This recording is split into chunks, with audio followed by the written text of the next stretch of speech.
Bonjour, dans cette vidéo, on va parler des coupeurs de feu. Qui peut le faire? Comment cela se fait en pratique et pourquoi cela fonctionne? Lorsqu'on recherche un coupeur de feu, c'est pour une brûlure chimique, une brûlure thermique ou une brûlure par radiation. Je m'appelle Solange Tissard et j'accompagne les personnes qui souhaitent apprendre à développer leur don de magnétisme grâce à mes formations en présentiel ou en distanciel. Dis-moi sous cette vidéo si tu as des questions concernant les brûlures. On va voir dans un premier temps la différence entre chacune des brûlures.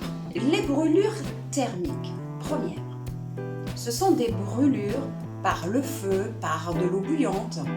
Les brûlures sont des brûlures par des produits chimiques ou des produits dangereux. Et les brûlures dites de radiation sont les radiothérapies par exemple. Tout le monde peut être coupeur de feu puisque c'est un don naturel et des capacités que nous avons tous. Il suffit d'apprendre à le faire tout simplement. Alors, concernant les brûlures thermiques, le souci avec ces brûlures, c'est qu'elles brûlent à l'intérieur. Cela veut dire que le feu se diffuse dans le corps. C'est pour ça que l'on dit qu'il faut couper le feu. La méthode. Je vais d'abord approcher ma main émettrice, ma main droite au-dessus de la brûlure et je vais aller absorber le feu en faisant des petits gestes d'extraction. Et j'imagine que le feu sort de la zone brûlée. Et je vais voir dans ma tête s'il en reste ou pas. S'il en reste, je continue à enlever. Lorsque j'ai terminé l'extraction du feu, je vais faire un barrage. Avec mon doigt et mon index, je vais couper le feu. Je vais faire ce geste en amont et en aval de la brûlure pour barrer le feu tout autour de la brûlure. Alors l'objectif de barrer le feu est de faire en sorte que la personne ne ressente plus la douleur de la brûlure et que l'information n'arrive plus au cerveau. Donc après avoir pris le feu et coupé la douleur, il faut aider la peau à se cicatriser. Maintenant on va parler des brûlures chimiques. Alors, assure-toi que la personne a bien appelé le centre anti-poison avant de t'appeler. C'est important.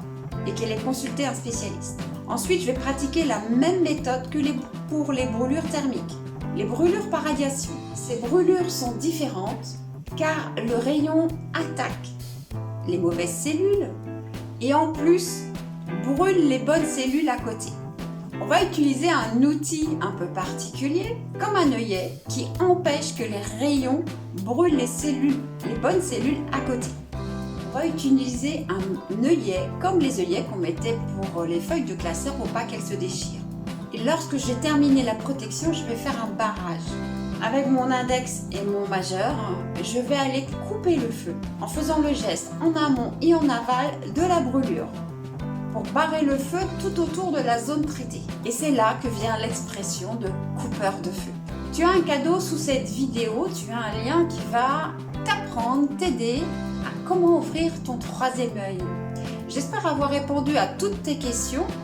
Je te dis à mardi prochain pour une nouvelle vidéo. Bye!